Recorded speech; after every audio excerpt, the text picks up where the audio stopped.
نحمده ونصلي ونسلم على رسوله الكريم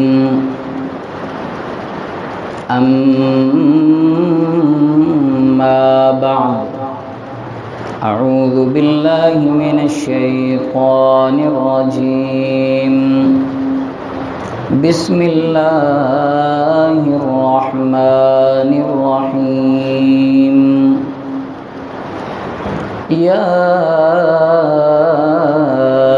أيها الذين آمنوا كتب عليكم الصيام كما كتب على الذين من قبلكم لعلكم تتقون وقال النبي صلى الله عليه وسلم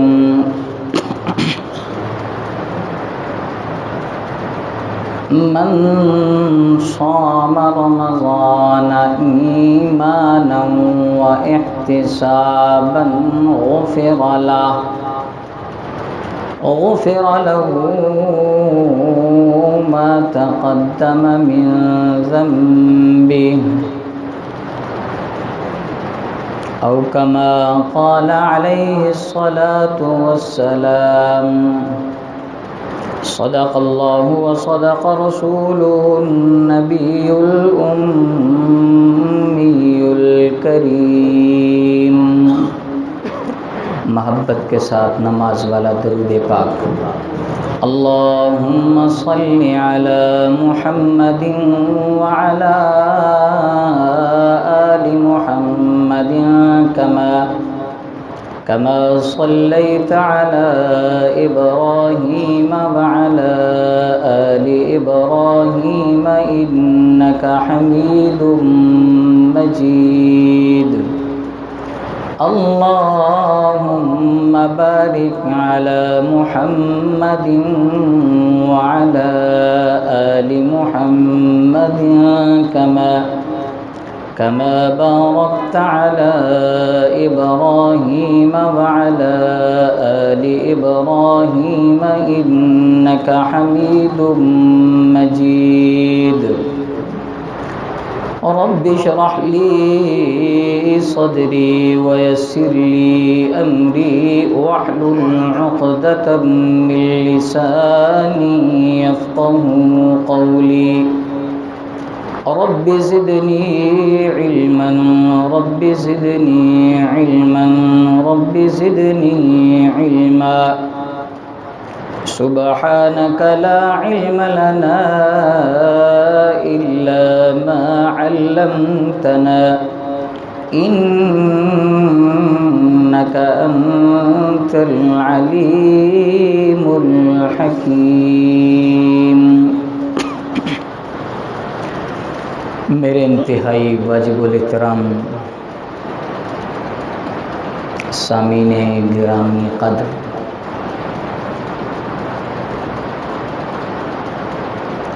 جمعیت اشاعت التوحید و سنہ کے زیر انتظام شہر سرگودا کی مختلف مساجد میں استقبال رمضان کے حوالہ سے جو دروس ترتیب دیے گئے، آج کا یہ درس آپ کی جامع مسجد فاروق اعظم نیو سٹلائی ٹاؤن میں اسی سلسلہ کی ایک کڑی ہے۔ اللہ رب العزت میری اور آپ سب کی حاضری اس حوالہ سے قبول فرمائے۔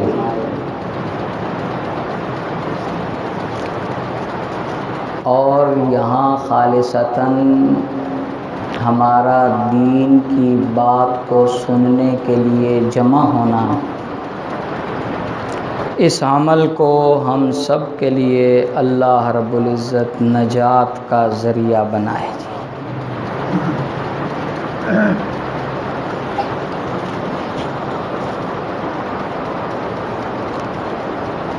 عنوان ہے استقبال رمضان. آپ جانتے ہیں کہ استقبال جو ہوتا ہے وہ کسی عام چیز کا نہیں بلکہ کسی عظمت والی چیز، عظمت والی ذات کا استقبال ہوا کرتا ہے. مثال کے طور پر کسی کے والدین کسی باہر کے علاقے میں گئے ہوئے ہوں تو اولاد کے لیے والدین عظمت کی جگہ ہیں. اولاد کو ان کا ادب و احترام اور ان کی عزت کا درس دیا گیا ہے. وہ جب سفر سے واپس لوٹتے ہیں تو اولاد فرط محبت کے اندر ان کا ادب و احترام بجا لاتے ہوئے ان کے استقبال کے لیے ان کی طرف آگے بڑھتی ہے.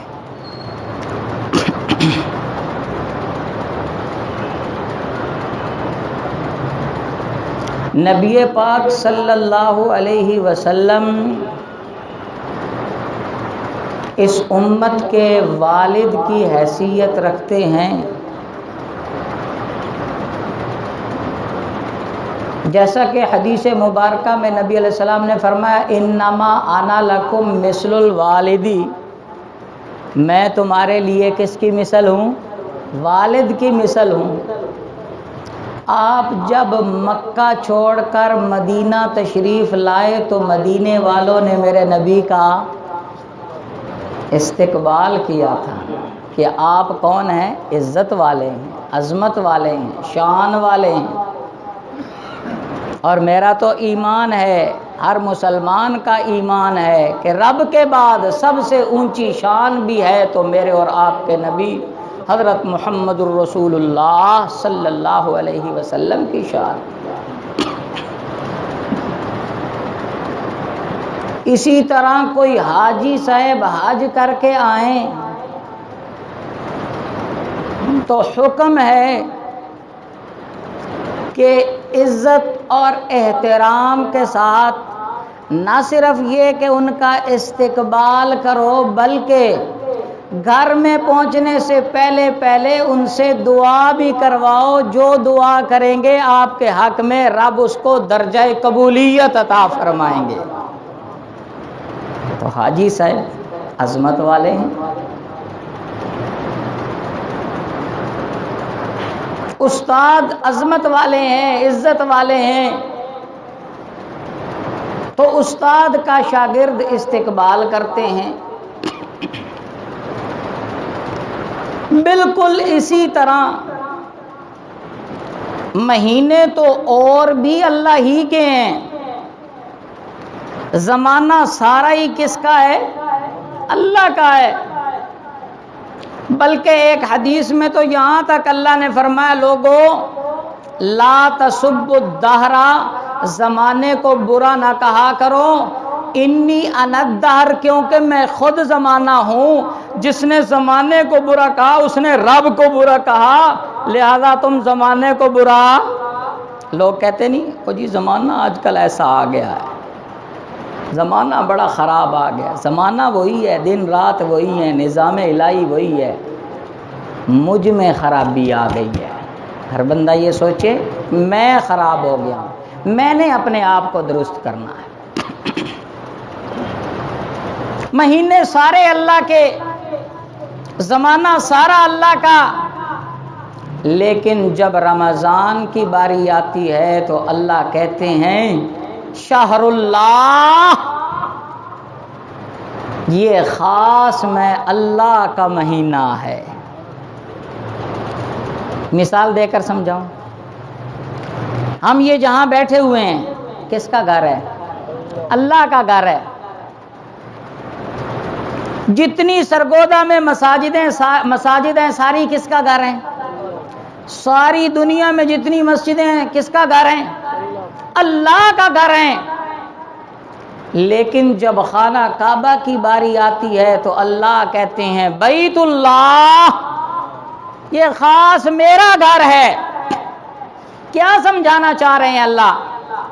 اور مسجدیں ساری میرا گھر، یہ نماز کی جگہ ساری میرا گھر ہیں، لیکن جو عزت، جو عظمت، جو شان میں نے خانہ کعبہ کو عطا کی ہے، ساری مسجدیں مل کر اس شان کا مقابلہ نہیں کر سکتی۔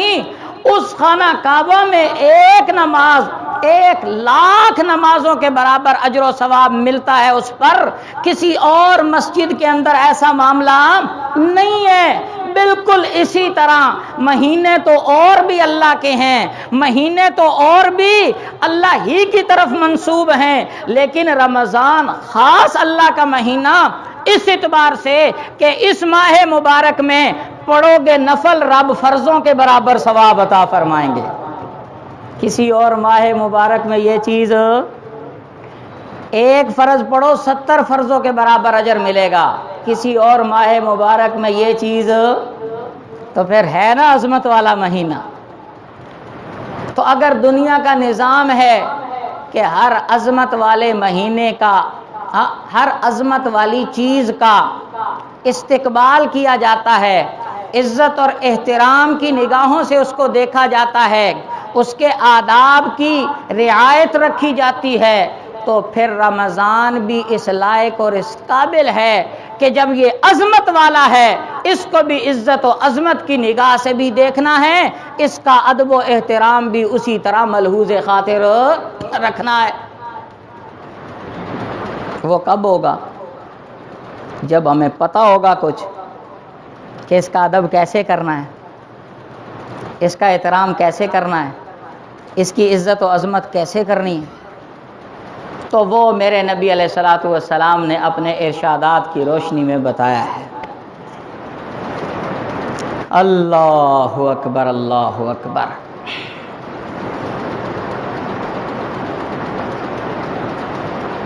نبی علیہ الصلوۃ والسلام نے شعبان کے آخر میں رمضان کے آداب، رمضان کا احترام صحابہ کے سامنے رکھا کہ اس طرح اس کے آداب کی رعایت کرنی ہے، اس طرح اس کا احترام کرنا ہے، اور جتنی بھی چیزیں آپ نے بتائیں سب چیزوں کا تعلق اعمال کے ساتھ ہے۔ سب چیزوں کا تعلق کس کے ساتھ ہے جی؟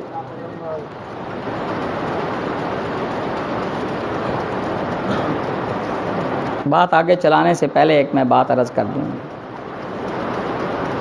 دیکھیں، یہ جو اعمال کی ترغیب ہوتی ہے یہ کس لیے ہوتی ہے؟ وقت کو قیمتی بنایا جائے، وقت کو قیمتی بنایا جائے۔ ہم جو نماز سے پہلے، میں تنقید کا عادی بھی نہیں ہوں، نہ تنقید مقصود ہے، صرف اس لیے بات عرض کر رہا ہوں کہ ہمارا وقت قیمتی بن جائے جی۔ ہم جو نماز سے پہلے مسجد میں آتے ہیں کس لیے آتے ہیں؟ کیونکہ حدیث پاک میں آتا ہے جب تک بندہ نماز کے انتظار میں بیٹھا رہتا ہے، نماز نہیں بھی پڑھتا، اس کو اللہ نماز کا ثواب عطا کرتے رہتے ہیں۔ سنی ہوئی ہے آپ نے حدیث؟ اور وہ حدیث 7 بندے ایسے ہیں جن کو کل اللہ قیامت والے دن، جس دن عرش کے سائے کے علاوہ اور کوئی سایہ نہیں ہوگا، اپنے عرش کا سایہ عطا فرمائیں گے۔ اس میں ایک بندہ وہ بھی ہے، رجل قلبہ معلق بالمساجد، کہ اس کا دل مسجد کے ساتھ اٹکا رہتا ہے، کب وقت آئے اور میں مسجد میں پہنچوں، کب وقت آئے اور میں مسجد میں پہنچوں. نماز کے وقت آنے سے پہلے ہی وہ مسجد میں پہنچا ہوا ہوتا ہے کہ اس نے وہ فضائل حاصل کرنے ہیں جو ایک مسجد سے تعلق رکھنے والے کو ملنے والے ہیں، اور نماز سے اپنی محبت کا اظہار کرنا ہے اور رب کا محبوب بننا ہے، رب کا قرب حاصل کرنا ہے. کیوں جی؟ ایسی یہی نیت ہے نا.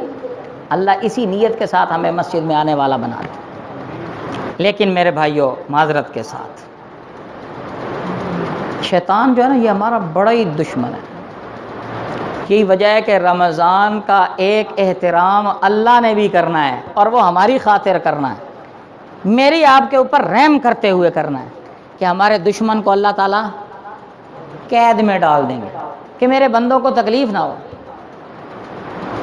شیطان بڑا ہی دشمن ہے ہمارا.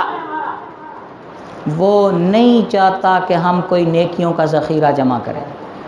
وہ ہماری نیکیوں کو برباد کرنے کے درپے ہے.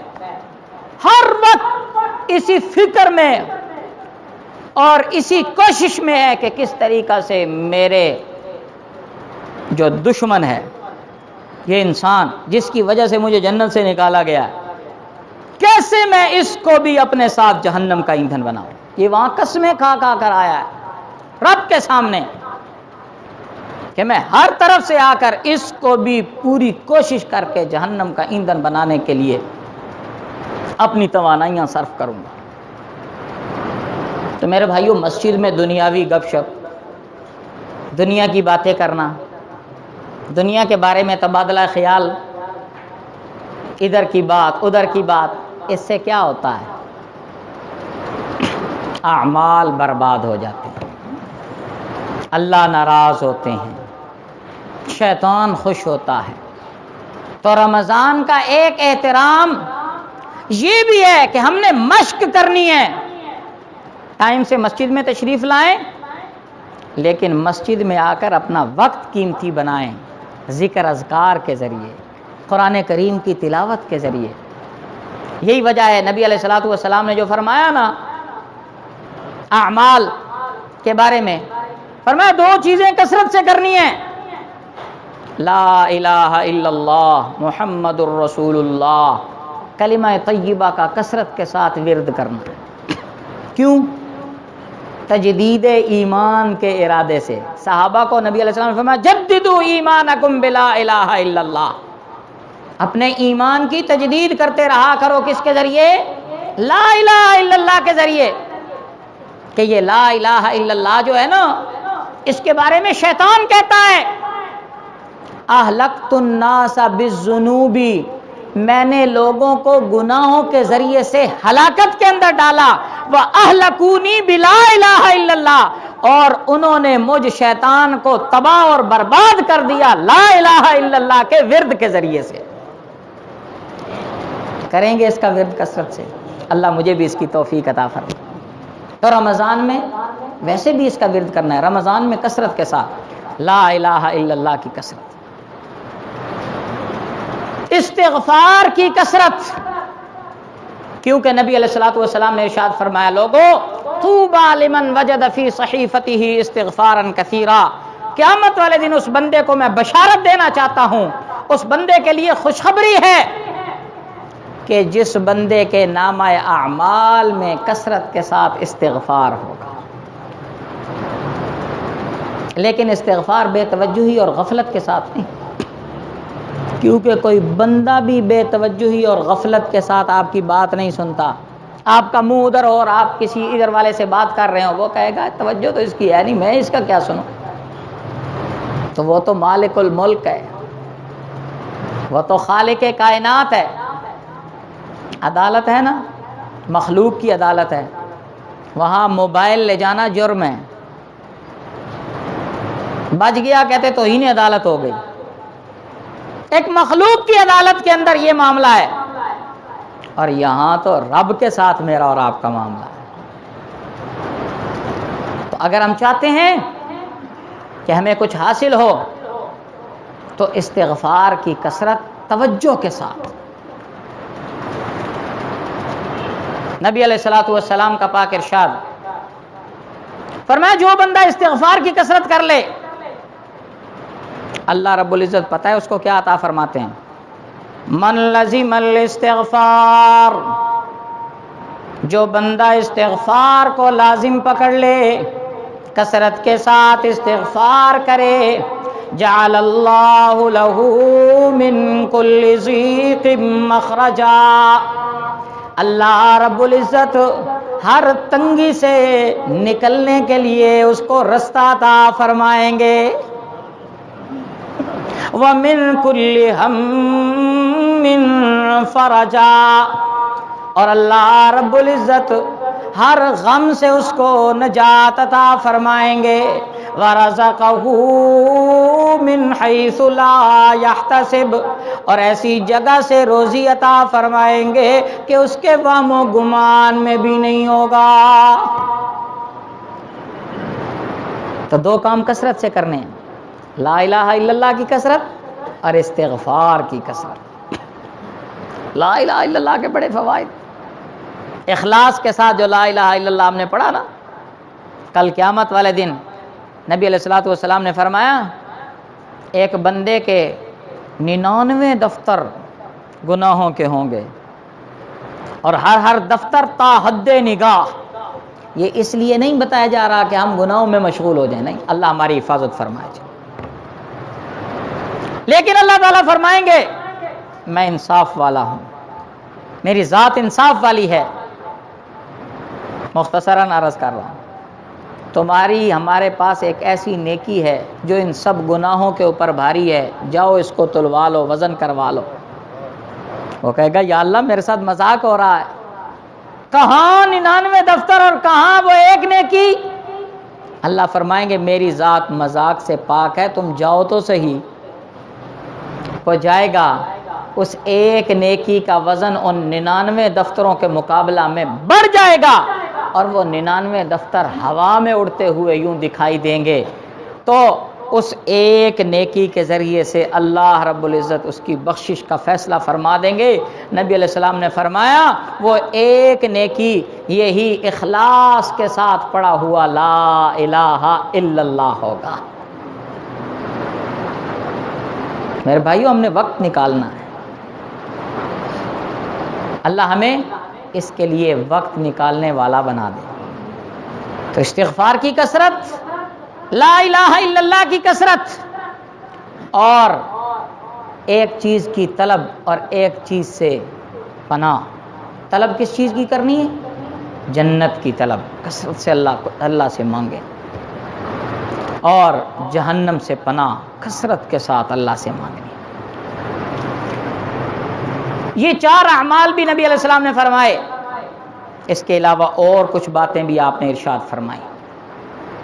وہ ذکر کرنے سے پہلے میں چاہتا ہوں کہ اس کی عظمت کے حوالے سے ایک بات عرض کروں۔ رمضان بڑا ہی عظمت والا مہینہ۔ ایک مرتبہ نبی علیہ الصلوۃ والسلام نے مسجد نبوی میں آپ جب تشریف لائے نا، ممبر کے ایک زینہ مبارک پر قدم مبارک رکھا، فرمایا آمین۔ دوسرے زینہ مبارک پر قدم مبارک رکھا، فرمایا آمین۔ تیسرے زینہ مبارک پر قدم مبارک رکھا، فرمایا آمین۔ صحابہ نے عرض کی یا رسول اللہ صلی اللہ علیہ وسلم آج ہم نے ایک نئی بات سنی ہے، وجہ ارشاد فرما دیجئے۔ نبی علیہ الصلوۃ والسلام نے فرمایا سید الملائکہ آئے ہوئے تھے، انہوں نے 3 بد دعائیں کی، میں سید الانبیاء نے ان 3 بد دعاؤں پر آمین کہا ہے۔ پہلی بد دعا، ہلاک ہو جائے وہ بندہ جس کی زندگی میں اللہ بوڑھے والدین عطا فرمائیں اور وہ ان کی خدمت کر کے جنت نہ کما لے۔ میں نے کہا آمین۔ میرے بھائیوں ہم دیکھ لیں، اگر کسی کو اللہ نے بوڑھے والدین عطا فرمائے ہیں، ان کو بوجھ سمجھنا یہ تو کفار کا طریقہ ہے، اسی لیے انہوں نے اولڈ ہاؤس بنا رکھے ہیں، اور مسلمان تو ان کی خدمت اپنے لیے سعادت سمجھتے ہیں۔ مسلمان کو تو نبی علیہ السلام نے جو تعلیم ارشاد فرمائی وہ تو یہ ہے کہ اگر بوڑھے والدین کی طرف محبت کے ساتھ ایک مرتبہ دیکھو گے رب مقبول حج کا ثواب عطا فرمائیں گے، اور صرف دیکھنے پر اگر مقبول حج کا ثواب مل رہا ہے تو ان کی خدمت کریں گے تو کیا کچھ ملے گا۔ ایک صحابی نے عرض کیا یا رسول اللہ صلی اللہ علیہ وسلم اگر کوئی 100 مرتبہ دن میں اپنے والدین کو محبت کے ساتھ دیکھے تو کیا اللہ 100 مقبول حجوں کا ثواب عطا فرمائیں گے؟ نبی علیہ السلام نے فرمایا ہاں، اللہ اکبر واطیب، اللہ بڑے، اللہ کے خزانے بڑے، وہ سخیوں کا سخی جو بندہ دن میں 100 مرتبہ اپنے والدین کو محبت کے ساتھ دیکھے گا رب 100 مقبول حجوں کا ثواب عطا فرمائیں گے۔ جن کے والدین موجود ہیں وہ شکر کریں کہ ہمیں خدمت کا موقع ہے، جنت حاصل کرنے کا موقع ہے۔ نبی علیہ السلام نے فرمایا لوگوں اگر تمہارے والدین تم سے راضی تو رب بھی راضی، اور اگر والدین تم سے ناراض تو رب بھی ناراض۔ تو پہلی بد دعا بوڑھے والدین اللہ نے عطا فرمائے اور وہ ان کی خدمت کر کے جنت حاصل نہ کرے، رب ایسے بندے کو تباہ کر دے۔ دوسری بد دعا فرمایا جس کے سامنے میرا نام نامی اسم گرامی محمد صلی اللہ علیہ وسلم، محبت کے ساتھ پڑھو صلی اللہ علیہ وسلم، صلی اللہ علیہ وسلم، صلی اللہ علیہ وسلم۔ ہم نے رمضان میں انشاءاللہ درود کی بھی کثرت کرنی ہے، ہم درود کے منکر نہیں بلکہ درود کو کثرت سے پڑھنے والے ہیں۔ درود شریف کے پڑھنے پر بھی اللہ نے بڑے اجر و ثواب کا وعدہ کیا ہے، دنیا کی پریشانیوں کو دور کرنے کا، دنیاوی ضروریات کو پورا کرنے کا، اور صرف دنیاوی نہیں اخروی طور پر اپنے نبی کا قرب اللہ عطا فرمائیں گے۔ اگر ہمیں چاہیے تو ہم نے جہاں کلمہ کا کثرت کے ساتھ ورد کرنا ہے تو انشاءاللہ درود شریف کا بھی کثرت سے ورد کریں گے نا انشاءاللہ۔ بات سے بات نکل رہی ہے، کل قیامت والا دن ہوگا، جنتی جنت میں پہنچ جائیں گے، ایک بندے کو ایک خوشبو آئے گی، وہ پوچھے گا کہ یہ کہاں سے خوشبو آئی ہے؟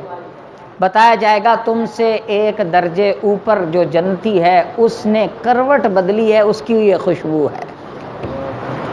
وہ پوچھے گا مجھ سے اوپر والا درجہ اس کو کیسے ملا؟ بتایا جائے گا کہ اس نے صرف ایک مرتبہ تم سے زیادہ کہا تھا سبحان اللہ۔ پھر انسان تمنا کرے گا ہائے کاش میرا کوئی بھی لمحہ دنیا کے اندر ضائع نہ گزرا ہو۔ یہ وقت کی قدر تو وہاں معلوم ہوگی۔ تو میرے بھائیو ہم نے اپنے وقت کو قیمتی بنانا ہے، اللہ ہمیں اپنا وقت قیمتی بنانے والا بنا دے۔ اور ایک حدیث میں آتا ہے جو بندہ ایک مرتبہ سبحان اللہ کہتا ہے نا یہ آدھا خلا اللہ نیکیوں سے بھر دیتے ہیں، اور جو ساتھ الحمدللہ بھی کہہ دیتا ہے یہ سارا خلا اللہ نیکیوں سے بھر دیتے ہیں۔ ہے ضرورت ہمیں تو پھر محبت کے ساتھ کہیے سبحان اللہ، الحمدللہ، اللہ اکبر، لا الہ الا اللہ، سبحان اللہ۔ کتنے مبارک کلمات ہیں۔ ایک حدیث میں نبی علیہ السلام نے فرمایا 2 کلمے اللہ کو بڑے ہی پیارے ہیں اور میزان میں انتہائی وزنی اور زبان پر بڑے ہی ہلکے، سبحان اللہ و بحمدہ سبحان اللہ العظیم۔ اللہ ہمیں اس کا ورد کثرت کے ساتھ کرنے والا بنا دے۔ تو نبی علیہ السلام کیا فرما رہے ہیں؟ دوسری بد دعا کہ میرا نام اس کے سامنے آئے وہ مجھ پر درود نہ پڑے، یہ تباہ ہو جائے۔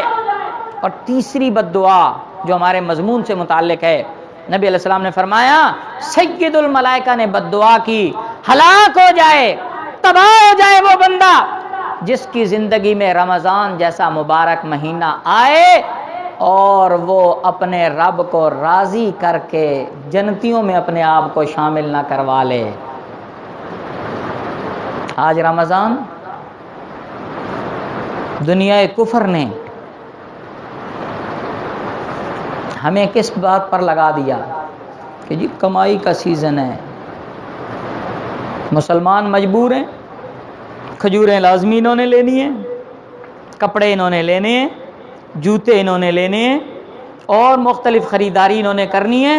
یہ لوٹ سیل ہیں جی، یہاں لگا کر خوب ان سے منافع حاصل کرو، اور 2 نمبری جتنی ہو سکتی ہے کرو، اور جتنا ہو سکتا ہے ان کو لوٹ لو کہ یہ تو مجبور ہیں، یہ بار بار مہینہ تھوڑے ہی آتا ہے، ہم نے ان کو لوٹنا ہے اور سیزن لگانا ہے۔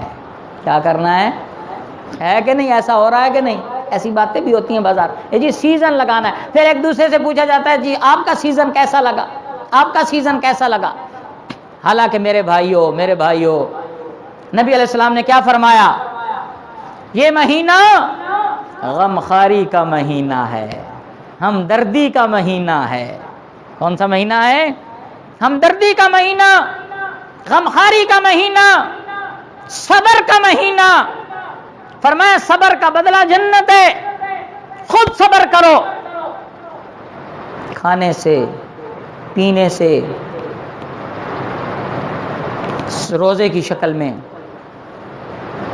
اچھا نہ پہنو کوئی مسئلہ نہیں، اچھا نہ کھاؤ کوئی مسئلہ نہیں، غریبوں کے اوپر خرچ کرو، ہمدردی ہے، غمخواری کا مہینہ۔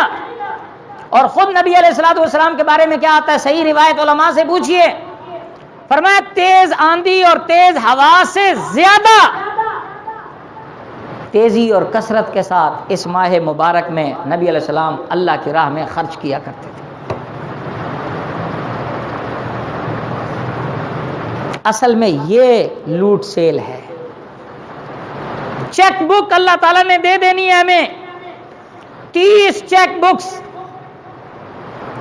اور اس میں جتنی بھی ہم نیکیوں کی رقم لکھنا چاہیں کوئی روک ٹوک نہیں۔ ارے دنیا کی چیک بکس جو ہوتی ہے اس میں تو حد ہے، آپ اپنی حد سے آگے نہیں بڑھ سکتے۔ یہ جو 30 یا 29 چیک بکس ہیں نا، اس میں اللہ نے کوئی حد نہیں مقرر کی، جتنی ہو سکے نیکیاں لکھ دو، جتنا لکھو گے اتنا ہی کم ہے۔ اللہ اتنا نوازنا چاہ رہے ہیں اور ہم کہیں نہیں ہم نے کمائی کرنی، ہم نے لوگوں کو لوٹنا ہے۔ اللہ اکبر، اللہ اکبر۔ تو میرے بھائیوں یہ غمخواری کا مہینہ، غریبوں کے اوپر خرچ کیجئے، نمازیوں کے اوپر خرچ کیجئے، علماء کے اوپر خرچ کیجئے۔ نمازی بندے کے اوپر خرچ کریں گے، وہ جتنی عبادات کرے گا اللہ آپ کو بھی اس کا اجر عطا فرمائیں گے۔ اپنے علماء کے اوپر خرچ کریں گے، علماء دوسروں کو بھی نیکیوں کی ترغیب دے رہے ہیں، جہاں جہاں تک ان کی ترغیب کے ذریعے سے نیکیوں کا سلسلہ پہنچے گا آپ کو مفت میں اس کا اجر و ثواب ملتا چلا جائے گا۔ اپنے محلے کے غریبوں کے اوپر خرچ کیجئے، رشتہ داروں میں اگر کوئی غریب ہے اس پر خرچ کیجئے۔ غمخواری کا مہینہ ہے، وہ دعا دے گا آپ کا کام بن جائے گا، وہ اس خرچ کے نتیجے میں روزے رکھے گا، آپ کو اس کے مقبول روزوں کا اجر و ثواب عطا ہو جائے گا۔ غمخواری کا مہینہ۔ لیکن میرے بھائیوں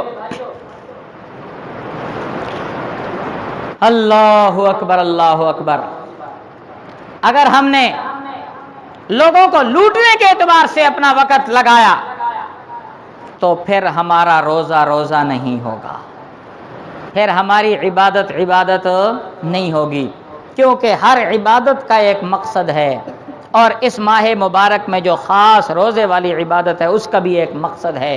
اللہ نے قرآن کریم میں اس کو بیان فرمایا، سنیے ذرا۔ یا ایھا الناس اعبدوا ربکم الذی خلقکم والذین من قبلکم لعلکم تتقون۔ اے روئے زمین کے انسانوں، عبادت کرو اپنے رب کی۔ کون رب؟ وہ رب جس نے تمہیں پیدا کیا۔ پتہ چلا کہ عبادت خالق کی ہونی چاہیے، جو خالق نہیں ہے ان کی عبادت نہیں ہو سکتی. نبی بھی ہمارے خالق نہیں ہے, ولی بھی ہمارے خالق نہیں ہے, جن بھی ہمارے خالق نہیں ہے, جی فرشتے بھی ہمارے خالق نہیں ہے, قبر والا بھی ہمارا خالق نہیں ہے, شجر حجر بھی ہمارے خالق نہیں ہے. خالق اگر ہے تو صرف کس کی ذات ہے؟ اللہ ہی کی ذات. جب خالق اللہ ہی ہے تو پھر عبادت بھی صرف کس کی ہوگی؟ اللہ ہی کی عبادت ہوگی. فرمایا صرف تمہارا خالق نہیں, والذین من قبلکم, تم سے پہلوں کا بھی وہی خالق ہے. یا اللہ عبادت کیوں ہم سے کروا رہے ہیں؟ یا اللہ اس کی وجہ کیا ہے؟ کیا ہمیں بنانا چاہتے ہیں؟ اللہ فرماتے ہیں لعلکم تتقون, متقی بنانا چاہتا ہوں. میں اس طرف آ رہا ہوں. ابھی عبادت کا مقصد اللہ میں, بولیے بولیے میرے ساتھ چلیں گے, عبادت کا مقصد اللہ میں متقی بنانا چاہتے ہیں. اللہ اکبر اللہ اکبر. جی حج کا موقع آیا, اللہ فرماتے ہیں الحج اشہر معلومات فمن فرض فیہن الحج فلا رفث ولا فسوق ولا جدال فی الحج وما تفعلوا من خیر یعلم اللہ وتزودوا فإن خیر الزاد التقوی واتقون یا اولی الالباب. فرمایا حج کرنے چلے ہو, اپنے آپ کو متقی بنا کر وہاں لے جاؤ. جھگڑا نہیں کرنا, جنگ و جدال نہیں کرنی, زبان سے بری باتیں نہیں نکلنی چاہیے, گالم گلوچ نہیں کرنی, تقوی والا توشہ ساتھ لے کر جانا ہے, متقی بن کر جانا ہے. اگر تم حج اپنا قبول کروانا چاہتے ہو, ایسا نہ ہو کہ اتنا خرچہ کیا جیسا کہ آج کل بتایا جا رہا ہے 7 لاکھ سے زائد خرچ ہو گیا ہے. حج کے لیے اتنا پیسہ ہو تو آپ حج کر سکتے ہیں. اتنا پیسہ لگایا, پھر اپنی جسمانی طاقت بھی لگائی, اللہ اکبر اللہ اکبر, واپس آئے ویسے کہ ویسے ہی آ گئے. اللہ معاف کرے, اللہ معاف فرمائے. لوگ ہمیں تان و تشنیع کا نشانہ بنانے لگے, لوگ طنز کے انداز میں ہمیں کہنے لگے فلاں حاجی صاحب تو میرا لگایا ہوا پیسہ, میری لگائی ہوئی محنت کام نہ آئی بلکہ میں رب کی نگاہوں میں مجرموں کے اندر شمار ہو گیا. علماء نے لکھا ہے اگر کوئی یہ دیکھنا چاہتا ہے کہ میرا حج قبول ہے یا قبول نہیں ہے تو اسے یہ فیصلہ کرنا ہوگا کہ یہ دیکھ لے کہ میری پہلے والی زندگی اور حج کے بعد والی زندگی کیا اس میں کوئی تبدیلی اور فرق ہے یا کوئی نہ. اگر بعد والی زندگی پہلے والی زندگی سے بہتر ہے, سمجھ لے کہ میرا حج قبول ہو گیا. اور اگر خدا نخواستہ بعد والی زندگی پہلے والی زندگی جیسی ہے یا اس سے بدتر ہو گئی ہے تو سمجھ لے میں نے پیسے تو لگائے ہیں پر مجھے ملا کچھ نہیں. استغفر اللہ استغفر. تو حج کروانا چاہ رہے ہیں اللہ, اس کے ذریعے سے بھی ہمیں کیا بنانا چاہتے ہیں؟ متقی بنانا چاہتے ہیں. نماز کے لیے اللہ تعالیٰ میں بلوا رہے ہیں. نماز کے بارے میں اللہ قرآن میں کہتے ہیں ان الصلاۃ تنہی عن الفحشاء والمنکر. نماز اصل نماز وہ ہے کہ مجھے بے حیائی اور برے کاموں سے روک دے. یہی تو تقوی ہے نا. حضرت ابی ابن کعب رضی اللہ تعالیٰ عنہ حضرت فاروق اعظم رضی اللہ تعالیٰ عنہ سے پوچھتے ہیں تقوی کس کو کہتے ہیں؟ حضرت فاروق اعظم رضی اللہ تعالیٰ عنہ فرمانے لگے اگر تمہارا کسی خاردار جھاڑی کے اندر سے گزر ہوا ہو تو اس کی حالت بیان کر دو. حضرت ابی ابن کعب رضی اللہ تعالیٰ عنہ کے سوال پر